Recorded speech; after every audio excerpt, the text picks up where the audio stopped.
Hello guys, welcome back to this video. And this video I'm going to show you how I can create an infinite loop in C++. All you have to do is just create an integer a and you have to write down this condition for a is greater than 0 and it will add 1 until infinity because 1 will always be greater than 0. So you can see I'll have to write down C out a to see my integer out of the program when I press run, and I am going to write C out n line. So what this does is that it just keeps on adding 1 on 0. As you can see, I have made an error because I haven't given the integer a value.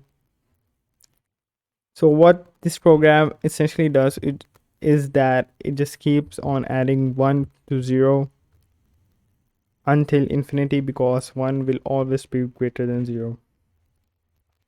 So that's it for the video guys. Make sure to like and subscribe and we'll see you in the next video.